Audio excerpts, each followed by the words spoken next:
Good evening from Manchester, England.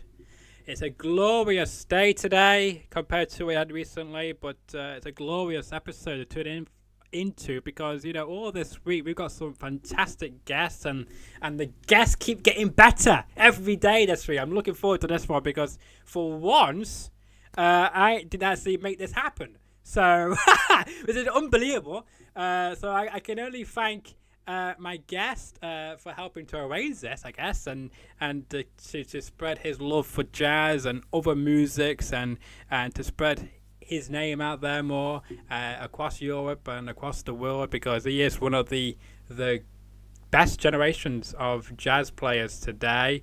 It's a pleasure and a privilege to welcome on Louis Prima Jr. Welcome to the show. Well, thanks for having me. It's absolutely my pleasure. Yes, And we can thank my record label president, Jim Irvin from Warrior Records. He's the one that puts most of these together, and he works hard to keep me out there. yeah, he does, and it was through another person who actually made a connection between myself and Jim and to make this happen. So much appreciated to be involved for making Absolutely. today happen. And I want to know, firstly, how is life in New Orleans? I love it here. I've been living in Vegas for way too many years to admit, and I've been dying to get back home to New Orleans. This is where, I grew up part-time here and part-time in Vegas, but I love it here. And, in my travels with this band, we spend a lot of time here. It became my place to go to get away. I have a lot of really good friends, old friends, and I love the atmosphere, the culture, the food. And, it was kind of scary to move back here. I moved in the middle of the pandemic, and, I always tell people, I will never see Las Vegas as a tourist. I don't know what it's like to go there and be in awe. So it was worrisome going, New Orleans is so cool to me and so brilliant to me. I hope it really is once I get there. And, we found out pretty quick all the reasons I wanted to move here are here, and I couldn't be happier. I love it here. Good. I'm glad you're enjoying your time back in New Orleans, Louisiana. And, I hope it continues for years to come. As I know you originally are from Las Vegas, so of course, I bet it's not as magical as Sin City, as I guess. But... that's what I said. I don't know why it is, but people love it there too. But I mean, they are two, Las Vegas and New Orleans are two of the best places, I think, to experience. I think, isn't it? It is. It really is, and they are complete opposites of each other. I mean, Vegas is glitz and glamour and absolutely nothing old. If it's been around for a decade, they tear it down and build something new, and it's spectacle and it's lights and nightclubs and things. And New Orleans is all about tradition and preserving the old. I mean, the music, it is such an eclectic mix of music here because you get everything popular, and then you can step back at any moment and feel like you're, in the roaring 20s down here when, in the turn of the 18th and the 19th century, that they really kind of made American music what it is and made jazz what it is. And it's history, it's culture, it's not corporate. All the restaurants and all the grocery stores are individually owned. We don't have a lot of chains down here, and it's night and day, but it is still equal parts Sin City.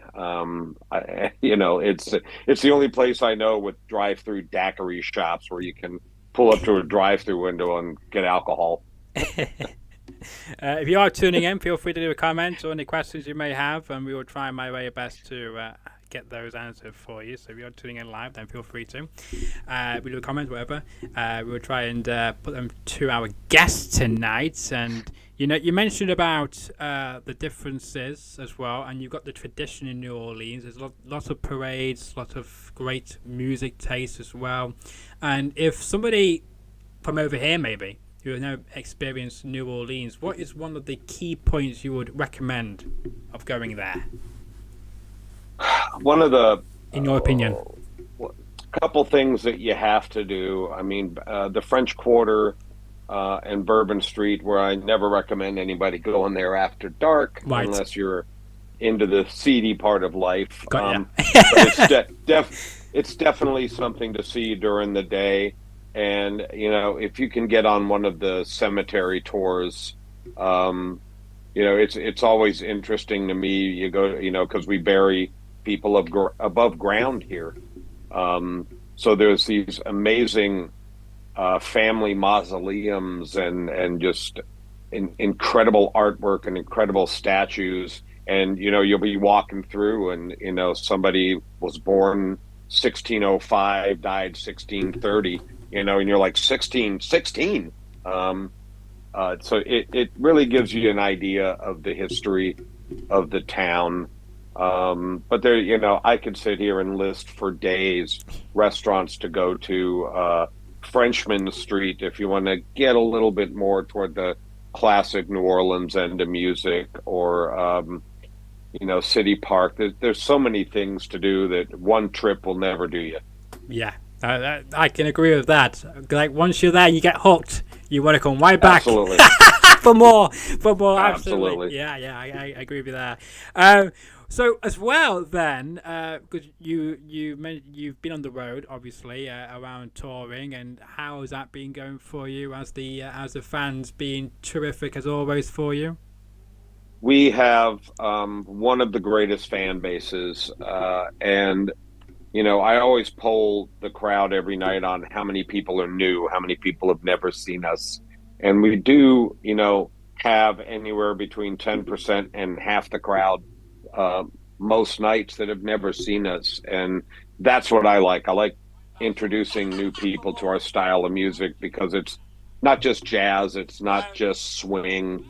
It's kind of its own animal. It's a lot of energy. It's entertaining as well. Everybody in my band is an entertainer, so you don't get anybody standing still on stage.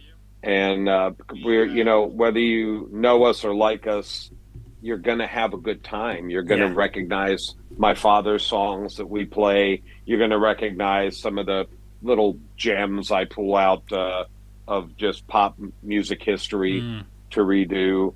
And you're going to get introduced to what we do. And, you know, it's always a good time. There's always dancing in the aisles and people singing along. And, you know, sometimes at the end of the show, we've got half the crowd on stage with us. It's a party, and I love touring. Touring is it's one of those things I'm cut out for. It's not for everybody, you know. It's not, you know, it isn't just getting on stage for an hour and a half every night. It's driving grueling hours and no sleep, and, you know, eating whatever they have backstage because that's your only meal today, and hours of sound check and setup, and, you know, we try to fit in rehearsals, and you know, the lights come on, and that's what it's for. And I love it. I truly hope to do this as long as my body holds up to the punishment I put it through. But you know, since the pandemic, it's slowed down quite a bit for us. I mean, we had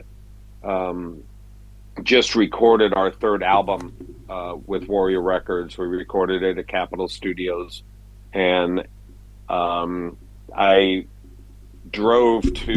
was in Vegas, and I drove back to Los Angeles the week after we did the initial recordings. Wow. to clean up some vocal tracks, and I was the only person on the road. The world had just shut down. The United States had just shut down, and we just kind of stuck. We had 120 tour dates, including over a month in Europe, on the books, that we were looking forward to really getting out there and hitting it hard, and ended up with nothing. Like a lot of people in the industry did. And look, I'm not, you know, I can complain about it, but it does no good. It's how do you get back to normal? And it's, you know, it's been a it's been a struggle. You get rolling and you get shut down by this, and you get rolling, and you get shut down by that, and then I know the economy isn't pretty worldwide, but the economy really hit us hard here in the States.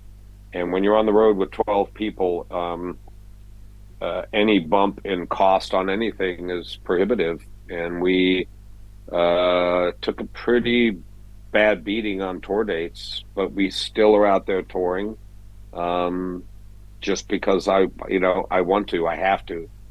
This is what I do, and I love being on stage. So that's, by hook or by crook, we're going to get back to a regular schedule. But every moment we get to be out there is pure joy. Absolutely, and I've seen as well when I've seen clips of your performances with your band. You are always putting a 110% into each and every performance, like it's your first time ever doing it.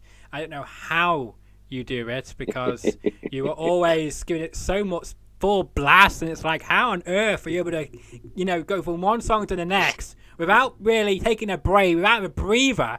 It's just unbelievable to watch. It it's I have the best band in the You world, do. whether it's or, even if we have a sub, I have a brilliant pool of musicians and entertainers to pull from. They are the best in the business at their instrument, and they are the best in the business at performing as well. And I do demand a lot out of them, but they demand a lot out of themselves, and they push me to be up and above the best that I can be. Mm. And that's kind of what it's about. We just got off the road, and the last night we played at a regular venue of ours in Staten Island, New York, Oh yeah. on Staten Island.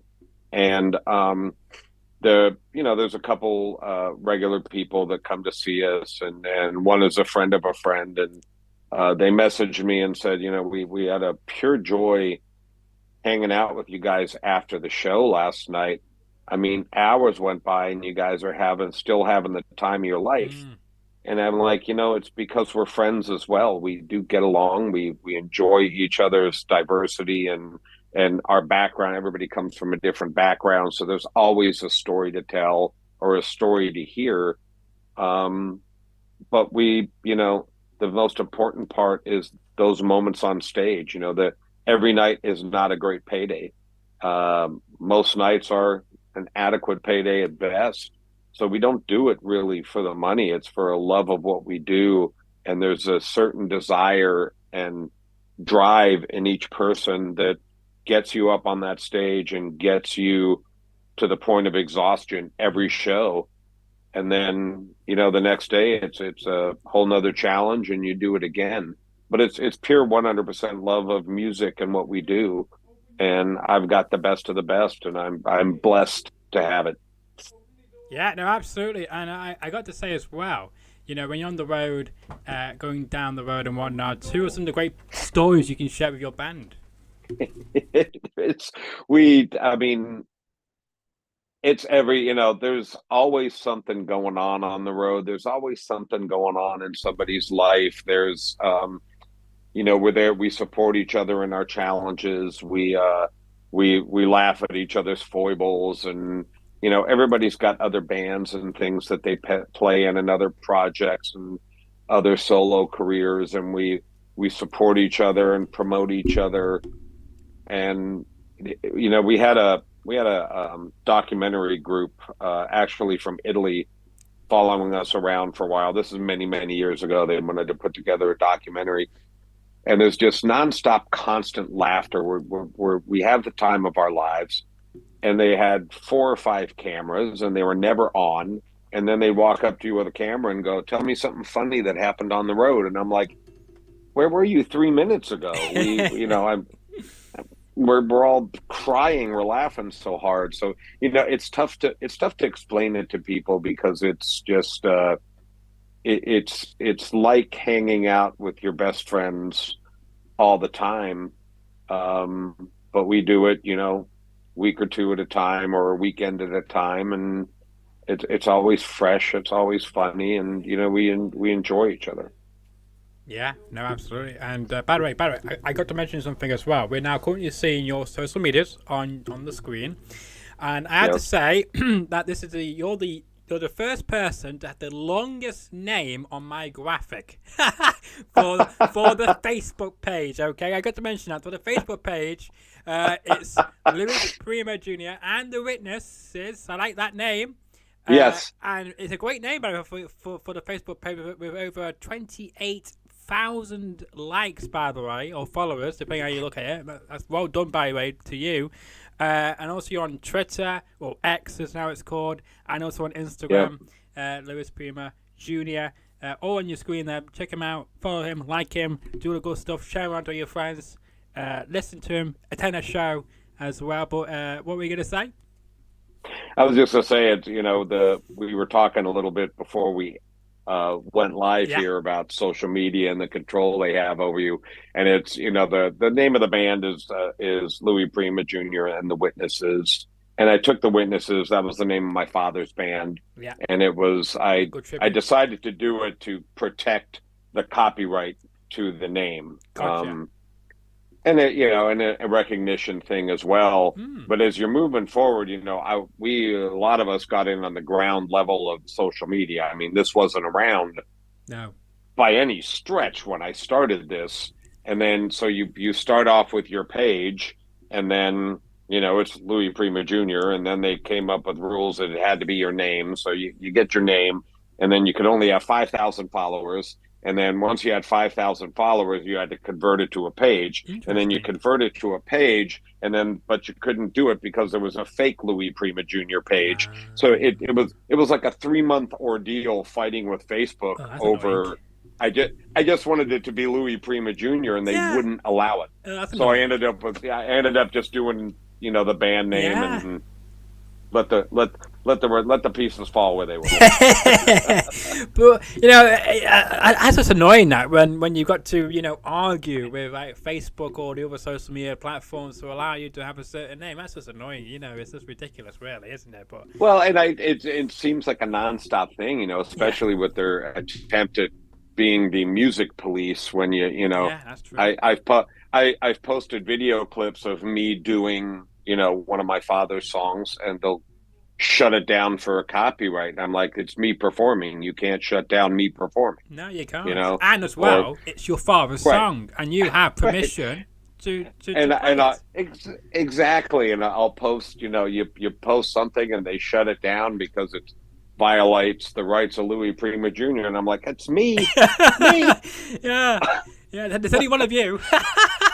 Unless you got a double danger out there somewhere, but as Right. far as we both know, it's just you, only you.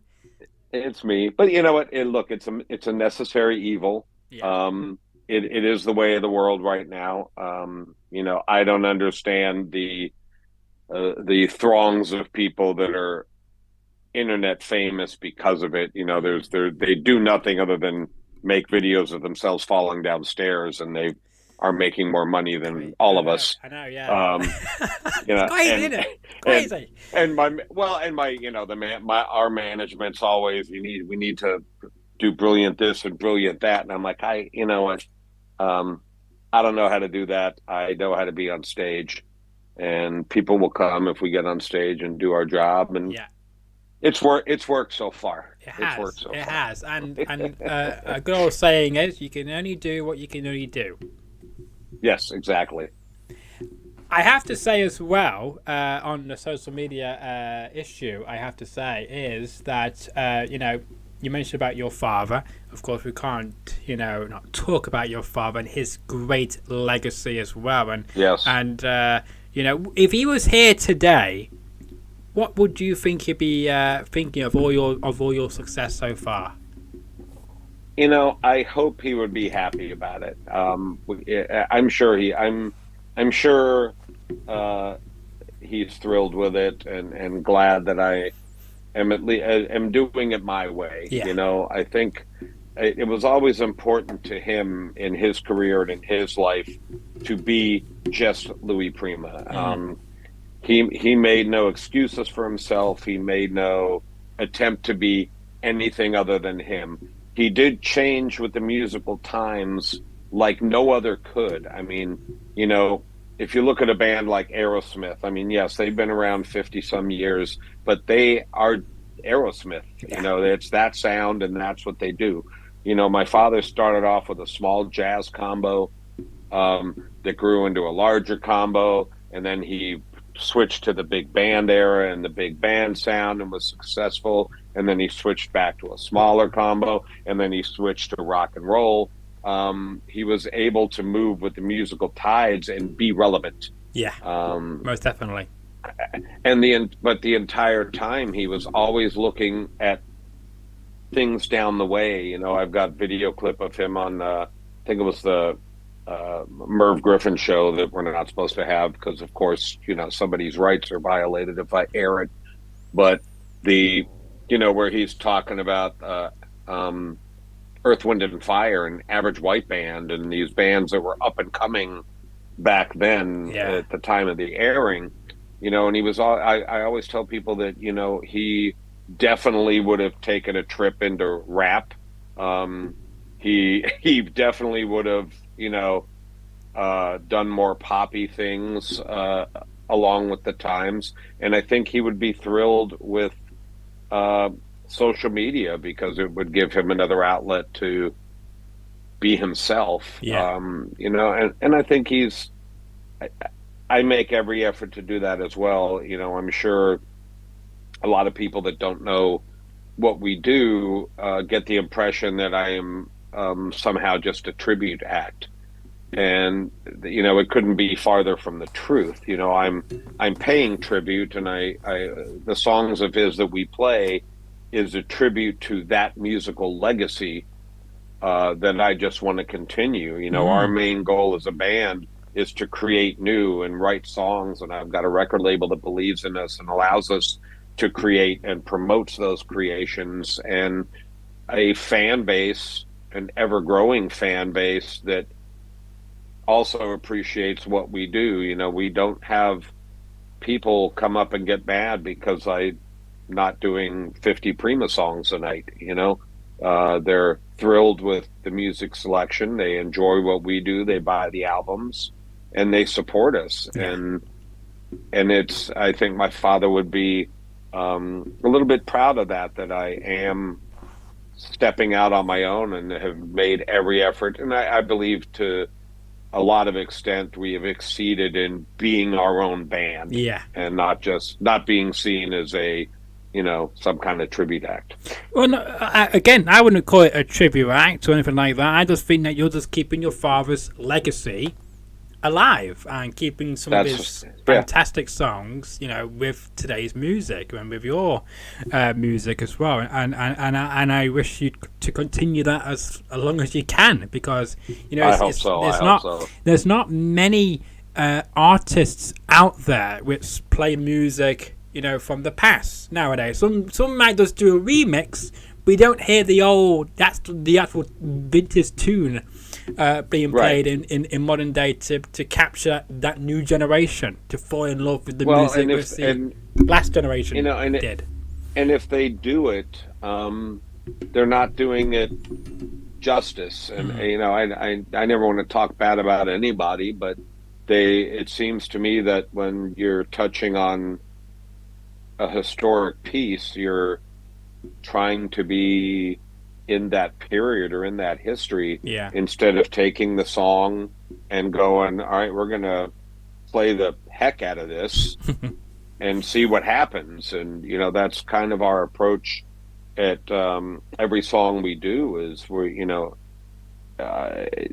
you don't want to stay, you don't want to be perioded or stay in the past. You can take the song and just beat the heck out of it like you meant it, like you wrote it, like it's yours, and play it like you mean it, and it takes on a new life,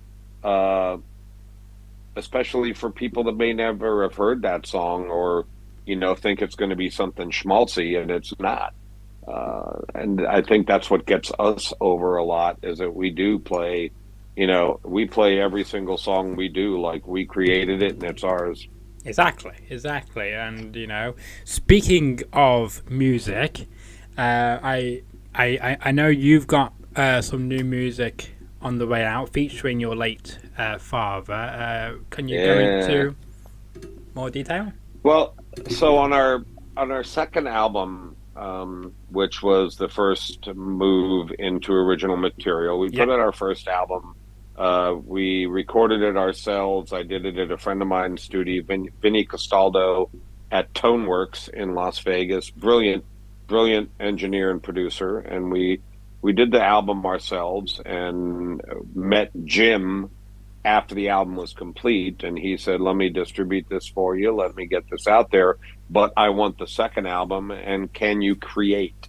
That was the initial conversation. We struck a very good bond with him, Good. and he allowed us to go into Capitol Records in the same studio my father recorded and record the second album, that was heavy laden with original material.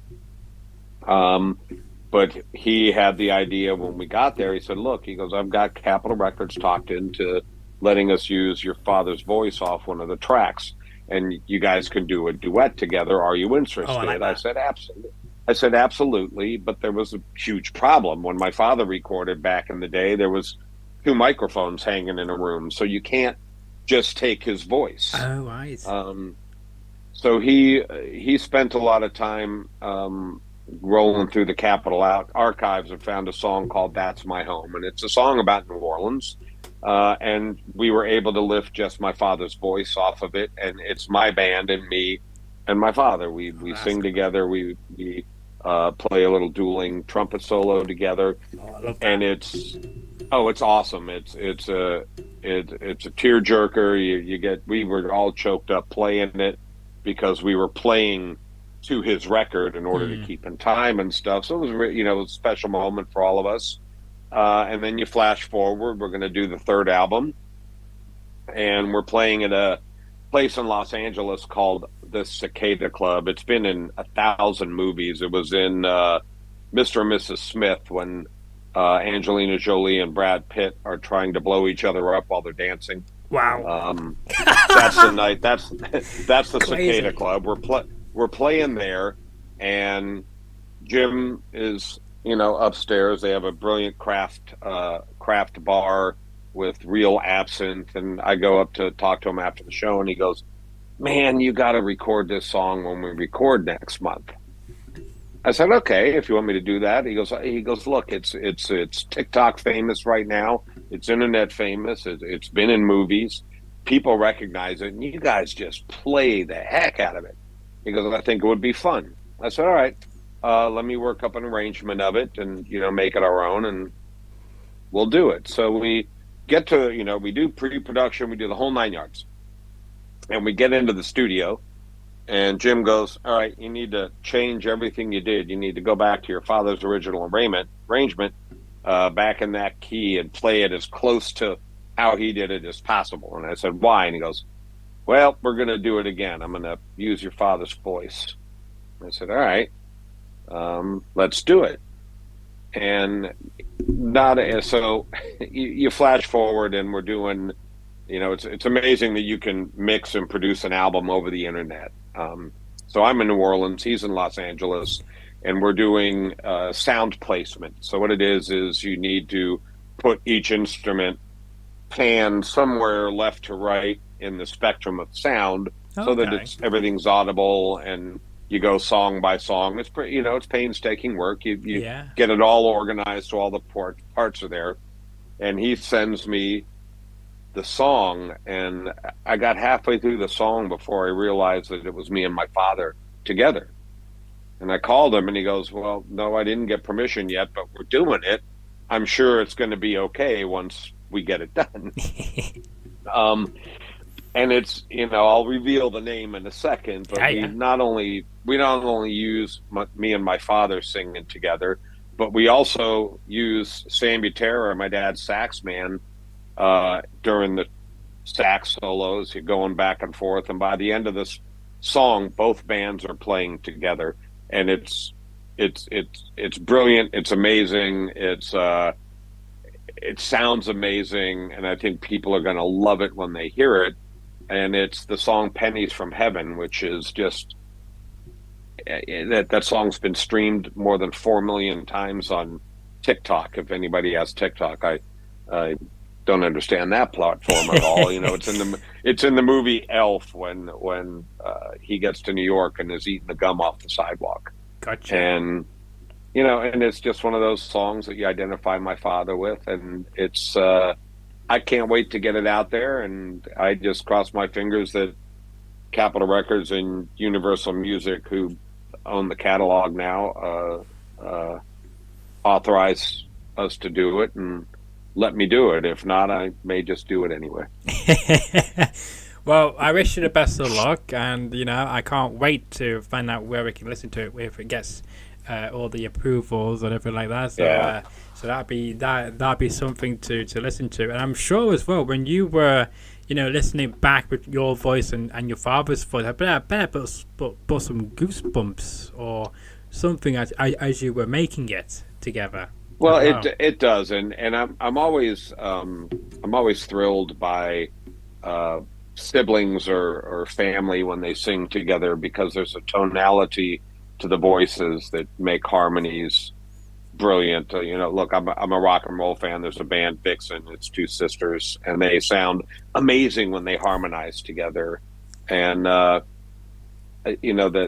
timbre in our voices are very similar. The tone is very similar, and it chokes me up when we hit the harmony together and things like that. And it's interesting to me to hear the similarities in style, even though I make no effort to do that. So it's neat on a lot of levels, and we're looking forward to getting the album out and letting everybody hear it. We did release one song, I think last year, off of it. It's a Christmas song called "Hey Skinny Santa." So if you're putting together your Christmas list, I know it's not even November yet, but as we're creeping up here, search for Louis Prima Jr. and "Hey Skinny Santa." You can go to my website, louisprimajr.com, and find links to it, and download it and add us to your Christmas list. It's a fun little song. Yeah, it's never too early to talk about Christmas, because it is. You want to know why? Yes, you want to know why? The other week there was this contest, a bake-off contest, and someone brought in mince pies, the baked mince pies at the beginning of October for charity. It was all for charity, and they brought in mince pies. And someone said in a comment, it's too early for mince pies. We're not at Halloween yet, which is pretty true. Well, but it's something to look forward to, I guess, isn't it? I don't know how y'all are over there, but here in the States, I mean, it's September and there's Christmas decorations for sale in all the stores. I'm like, please, we still have not only do we have Halloween, but in America we have Thanksgiving, so we still have two major holidays to get out of the way. Can we wait for the Christmas lights? But well, over here we have Halloween, and then we have a thing called Bonfire Night. So we let our fireworks off on November the 4th. And a few years ago, some US networks thought we were launching our fireworks to show our appreciation that Joe Biden got elected. It does happen that the results came in that he won on the day of November the 4th in this country. We were not setting off fireworks for celebration of Joe Biden. It was to do with our Guy Fawkes, which is why we set off fireworks, because of that Guy is Fawkes. So funny. So a lot of people in America didn't have a clue why we were setting off fireworks for all the wrong reasons. But yeah, that's hilarious. That's funny. If we had a news station that actually reported actual news, I won't even get into that end of my no worries. thought process. I just thought I'd throw that one out for you. But back to your point about funny. Christmas decorations. I remember last year there was a shop which had Halloween decks. 2 shops down was one with Christmas trees in the window. And this is in September. Oh no, October. This is October of last year. And one shop had Halloween decorated, which is correct. While the other shop was selling Christmas trees in the windows. I was like, a bit early for Christmas, I thought. But usually it's November for me before I get into the mood of it. Yeah. So Late look, November. I've got a on the YouTube there. I have one of the videos on my channel is Christmas. It's a I think it's called the Christmas train video. So I'm a huge Lionel train fanatic. I love the little train sets. And when we first moved into the house, I set the whole thing up, and I have way too many tracks, but I did a little thing through my main room where the Christmas tree grows, and Mhm.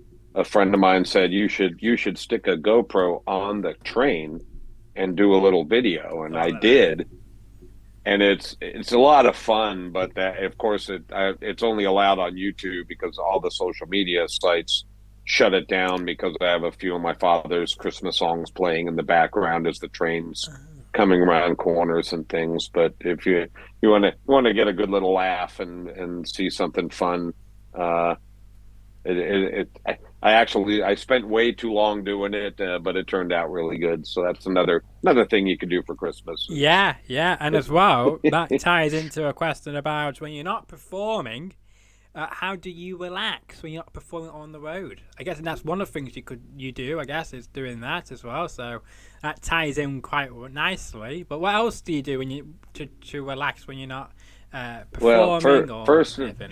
first and foremost, I'm a foodie. I love food, um, which I'm in the perfect town for it.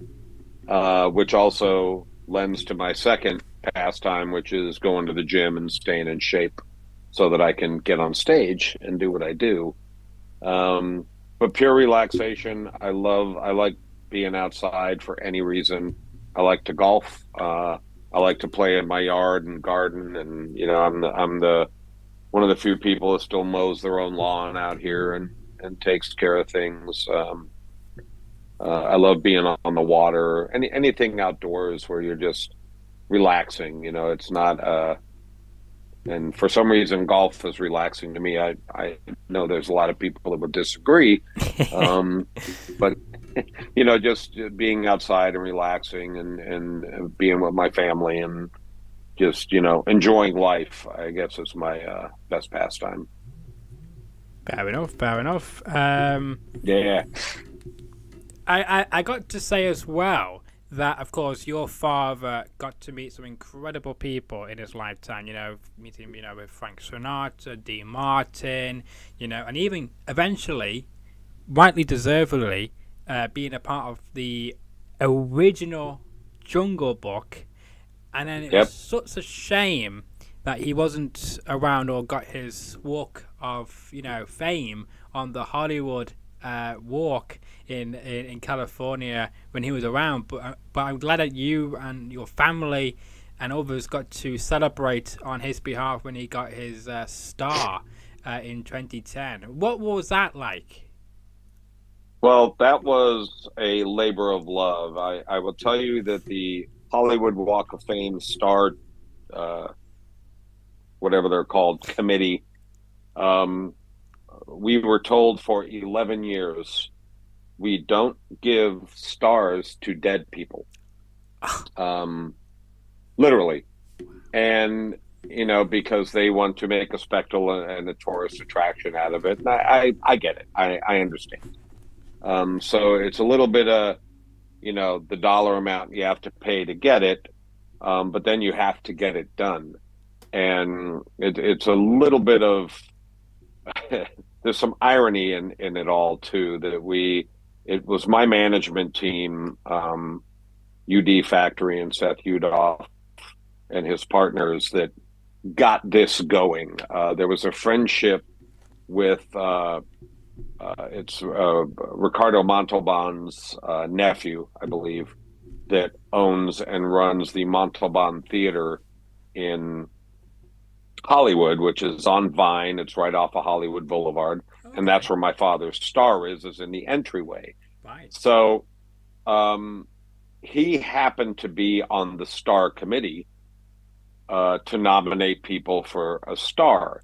So they're doing their it was their 50th anniversary of the Walk of Fame, and they had all these people slated that they were going to give stars to or offer stars to, and their big celebrity was going to be Jimmy Kimmel from the Jimmy Yeah. Kimmel Show. I don't know if, I'm sure he's as popular over there as he is here.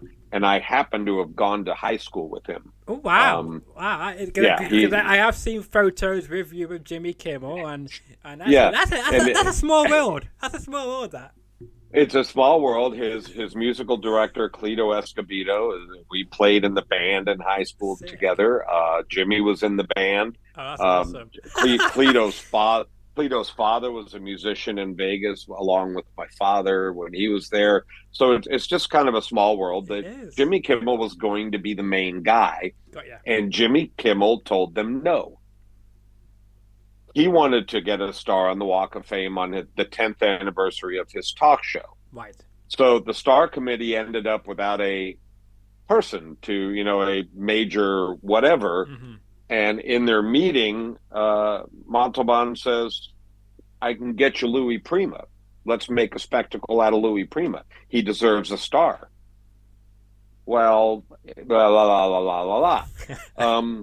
So it was a lot of meetings and a lot of talking, and it was like, look, we'll get Louis. I know you want the celebrity there. He goes, but we can get. Here's a video of Louis' band. You can get Louis to play. We'll do it in the entryway to the theater. We'll set up a little stage, and we'll do it during the 50th anniversary celebration. So, for whatever reason, they agreed to do it. My mother had to pay them the fee to get the star, and we get down there, and it's a huge celebration. They had, I think, they had a couple other ceremonies that week. Capitol Records opened their doors to the public for the first time ever, and they used in Studio B big cardboard cutouts of my father and his band to demonstrate the echo chambers. There was, I think, members of the press from 138 countries. I think that's the number. Wow, that's good. Thousands and thousands of people in the street to watch us perform. Oh. They had to shut down not just Vine. They expected to shut down just Vine in front of the theater, but they ended up having to go down the block. And it was truly a magical moment. And it was, that was during the kickoff of this band. I'd been doing it since 2006, but this was the first lineup of musicians that I thought was just, we were going to conquer the world. They were amazing. And we got on that little stage and paid tribute to it. It was kind of a great send-off for us, and also a great tribute to my father, that we finally, somebody finally paid attention and said, he deserves to be here. Yeah. I wish we could get those same accolades out of the Rock and Roll Hall of Fame, because absolutely not just his fans, but absolutely every singer, artist, musician, actor that I've come across will agree that my father, nobody had a bigger influence on rock and roll than Louis Prima. True, absolutely true. Yeah, you're 100% correctly there, and I hope that someday he does get into those Hall of Fames in your lifetime, because that would be just it would be circle. Amazing. It would be amazing, But the Walk of Fame in Hollywood, that was a magical moment, not just for my father, for my family, but for me on a professional level as well. And it's one of those memories that'll go down forever. I had both my sons there with me, and they got to get on stage with me and stuff. So it was a good time. And I hope that in your legacy that you also get your own Hollywood Walk of Fame star as well. That'd be pretty neat. Imagine having next to your father. That would be pretty neat. That would be. But I don't know how long they can keep doing it for. I don't know how long the payment is, or if they have to go on to other streets now because of so many celebrities on them. Yeah. I don't know how long it's up and down every block there. And look, as long as as long as the Hollywood Chamber of Commerce can make money off it, they'll do it. I promise you. Good, good, good. But at least you can now always go back there, and you can always Right. go and see your father in the pavement forever and forever. Doesn't matter if it rains, hurricanes, thunderstorms, whatever it may Yep. be. You know he will always be there, arch in He's memory there. for life. Yep. Absolutely. And as well, we got to mention about yourself. Have you got any plans? I know you do a lot of interviews in Europe and around the world of you and your band. Can we expect to see you coming back to the UK? Over here, maybe next year, maybe. We are working hard at doing it. That we've got a few things in the works, and like I said, we've got to coordinate it all to be together, so it's one trip in order Of to course, make it get viable things for like you. this done. But we've got, my management's working hard on it. We have quite a few people in Europe, in Italy, and in England, in Great Britain, um, in Sweden, trying to get us into different places and Yeah. coordinate it together. Jim from Memorial Records probably works the hardest to get us over there, because I'm sorry, the name of the venue is gonna not come into my head. No, no, it's fine. Famous jazz club there in England. His one of his bucket lists is to see me play there. So we will play there when we get over there. But we're working hard. We're also trying to get down to Australia and a few other places as Down well. under, I like it. Down under. Yeah, look, the music. I'll say this: that no matter where we play, the music holds up, and the show holds up, and is usually better than anybody's expectation. The few times that we have come over there to play and been to Italy and playing and things, it's always a good time. And I sometimes I think the music fan in Europe is a little bit better than the music fan in the United States. Um, and we look forward to coming over there. It's a party, it's a good time, and look, go to louisprimajr.com and stroll down to my vacant little calendar. There's a follow button, red, that says follow, and I just need a email and a city that you're from, and if we're coming close to the area, you'll get an email. And hopefully 2024 will see us back to a full-time touring schedule, including coming across the pond, so to speak, because we miss it. Absolutely, and I think as well, as you mentioned about the European fans always being top notch. We always bring our A games. As much as you bring your 110%, we bring our 110%, because it's not as often we get to see you, not just for you, but any major band performing in Right. our country. So we always want to make sure that we bring the energy as much as you guys bring the energy, and it always works out with the better expectations than what you thought it was going to be as well.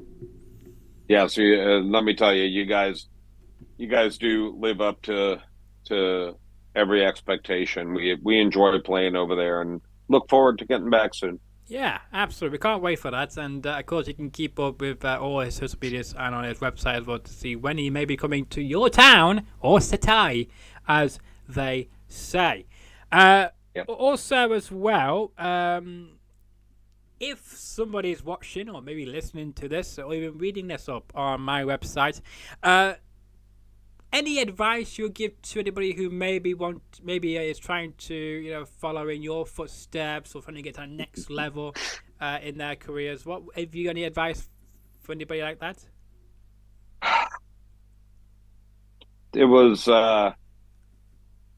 somebody told me one time that nothing ever came to anybody that sat around waiting for it to come to them.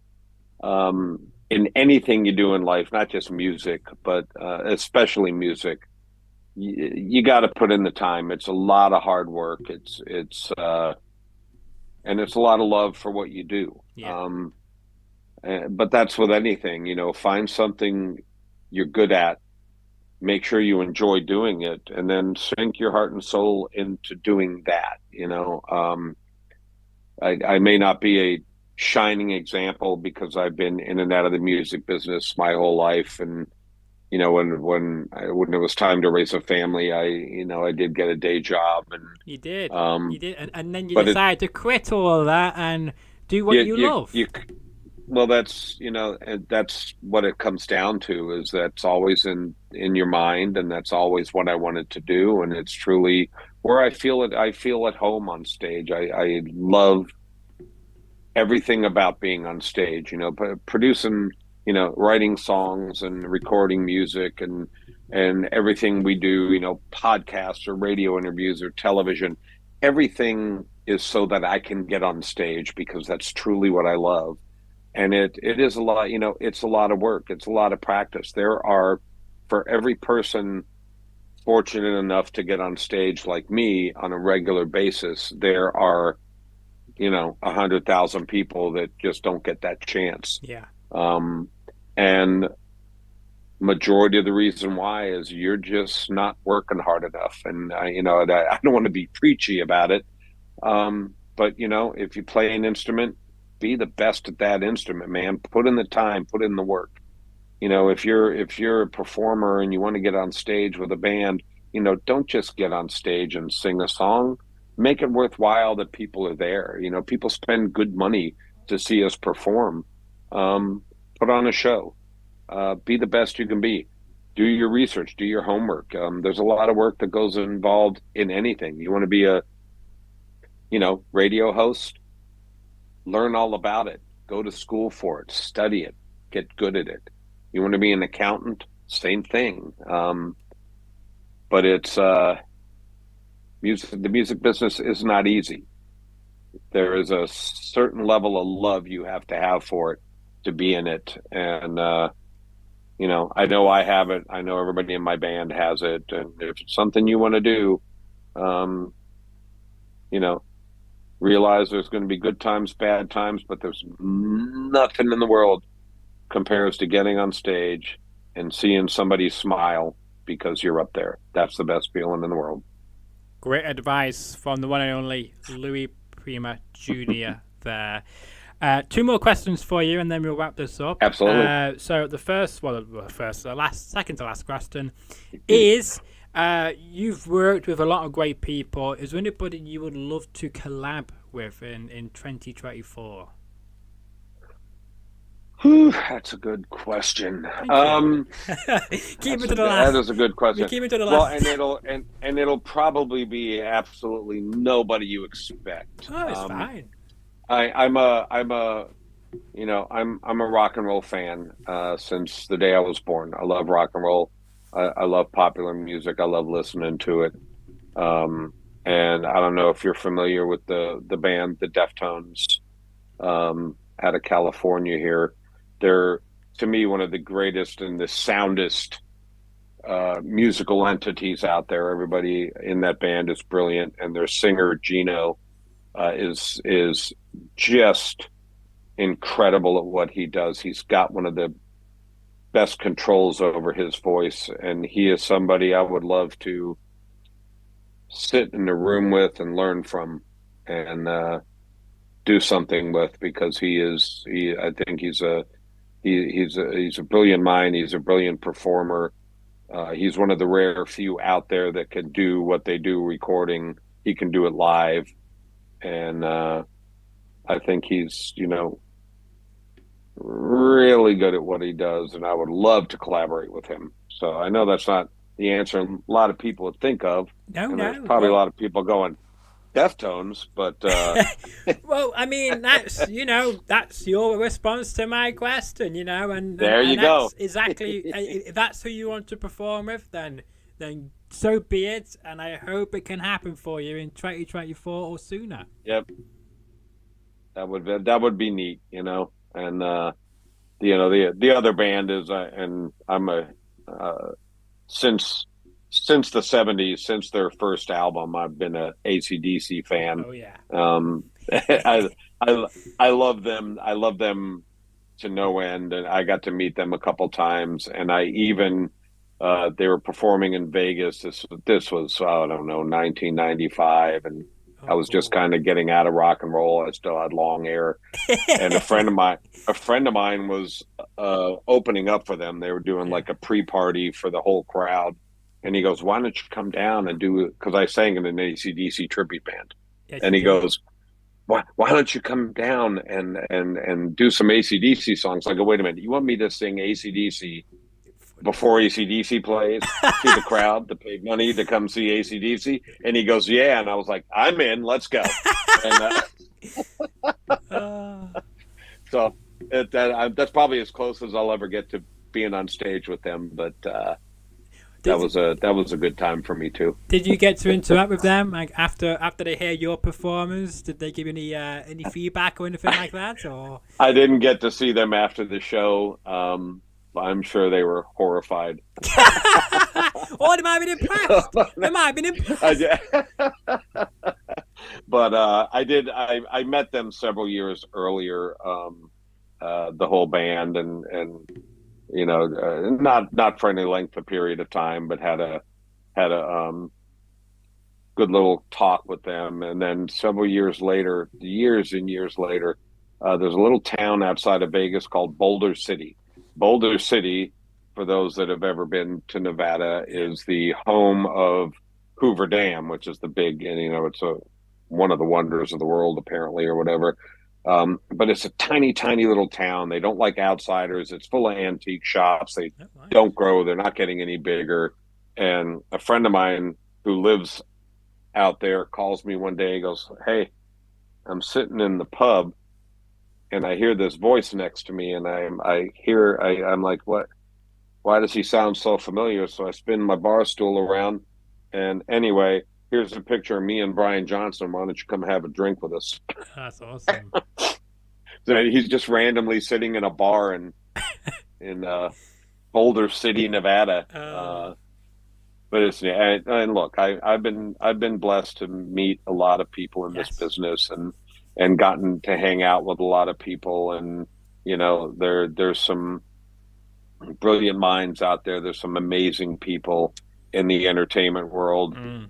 It takes a special person to sacrifice the comforts of home, so to speak, to be out there making people happy. And I'm blessed to be able to do it, and I love doing it. And I hope that continues for many more years to come, and hopefully you'll be still here in your 90s, still performing in front of all your fans. I hope so. I got another question, well, not really a question, but a follow-up Yep. from earlier on. Now, you mentioned about Jimmy Kimmel. Are you still in contact with Jimmy Kimmel today, or have you guys lost contact? I haven't talked to him in forever. The last time I saw him, we played on the stage outside his show. That was a long, long time ago. I still communicate with Cleto all the time. Oh, yeah. Cleto Escobedo is musical director. Jimmy's kind of a quiet guy and all business. And congratulations on his success, because people may think people kind of fall into things. There's a lot of hard work that goes into getting where he is today. And as well, I'm surprised that he's never invited. Well, he should bring you onto his show as well. I think that'd be a good old classic conversation. That would be. We tried. There's a lot of politics involved in that, and a lot of just quickly, back in the Johnny Carson era, the David Letterman era, they were people that started people's careers. One of my best examples of that is the band the Black Crowes. Now, when I was doing rock and roll, I opened for them 2 different times in nightclubs before they went on, and they went on David Letterman, and it was just an explosion from there. That's what those late night shows did. They had a celebrity, and then they had either a comedian or a musical guest come on, but it was usually somebody new. And that's not the way the business is anymore. You've got to guarantee, you need to give them a percentage of the sales of whatever you're promoting. It's a lot of politics and a lot of money. And, unfortunately, at the time that I was closest to the people in his organization that could make that happen. Um, I don't know. We didn't have the level of fame that they wanted on the show. So Fair enough, there you have fair it. enough, fair enough. Yeah, But it's a shame. But hopefully, never say never. I would say. you never know. You never know. You never know. And my final question to you on this lovely Tuesday evening. I can chat to you for hours and hours and hours of all your many different stories you have. But I would love to know who you may suggest for me to have on the show after you, to come on the show after you. Oof. That's a good question. The good questions are at the last of this interview. Well, chew the trot. I like it. I guess the question is in finding somebody is, what do you prefer on the show? I mean, Well, is it well, it's an open house. Everyone asks me this question sometimes. My guests ask me this, like, who do you want on the show? Well, I'm like, anybody. I don't mind. Anybody's welcome. This is, people think, because there's some people who I work with, and they think that, this is right? just a one topic conversation. I'm like, well, no, I interview loads of different people from different musicians. You've done rock and roll, you've done jazz. I have a country singer on the other week. I've had on a magician. I've had on White Said Fred, with I'm Too Sexy for Your Shirt. I've had them on the show before. I love them. I've had on a rock band as well, the lead singer of them. But, it's a quite a variety show because it's a sports as well as entertainment show. I do some sports side of things, and I do a lot of entertainment side of things with musicians and actors and comedians and whatnot. So it's an open house. Well, I guess if that helps. There's a couple people that come to mind, and Okay. and it's the first is because I do like to talk about the music business. Yeah. That we barely touched on a lot of it and how Yes. difficult it is and Well, what it takes. I could bring you back on the show again to talk all of that. That's not an issue. But there's a friend of mine that I'm sure most people know. Paul Shortino. Now, Paul Shortino is the singer of originally the band Rough Cut. Yeah. If anybody remembers Rough Cut, he sang with Quiet Riot for a little while. He was the character Duke Fame in Spinal Tap, the movie. Wow. He has been in this business for a long, long, long time. He was dear friends with Ronnie James Dio, one of the few people that, were dearly close to him. And he is just one of these guys that stays in this business by hook or by crook.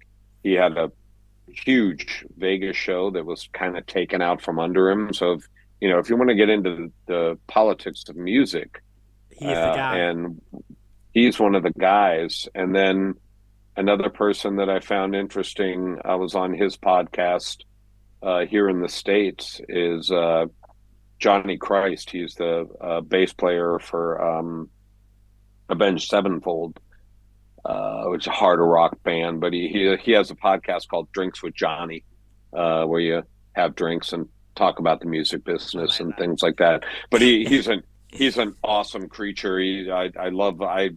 I follow his podcast pretty closely because he has some brilliant people on, and I just I like to hear people talk about the business. I like open-ended conversation rather than scripted performance. Yes. That's the way I am on stage too. We don't do set lists. I like it's an open-ended conversation. It's not a scripted anything. And as well, I think you spice it up. You spice it up as well. Absolutely, but I think that they're interesting people that have a lot to say that are within my world anyway. That they're not going to pull. And one of the things you asked me before we went on air is what's off limits. Nothing's off limits with me. I'll talk about anything, and more people I think need to be that way. Yeah, no, absolutely, and you know, I always ask to my guests before we go live. You know, I don't want to get any trouble, so my go-to my go-to things before we go live anytime on this show. But no, it's been an absolute pleasure, and I hope that you've hopefully experienced that this show is not scripted. Hopefully, and that is That more was a lot of fun. I good. enjoyed the conversation. It Good, was good, nice. because this is what I try to bring to my show. You know, a casual conversation, like Yeah, like we know each other for years. You know, so we've got great right. chemistry, and we've been speaking for over an hour, longer than I thought we would have been. Awesome. Awesome. From a day Well, ago. So I hope your followers enjoy it. I hope they cross pollinate and come find me, and I hope my people come find you. And yeah. hopefully when we get overseas, there we can meet in person and have a cocktail and enjoy a show. Yes, that'd be great. If you ever come to good old Manchester, then I'll be all for it, for definitely.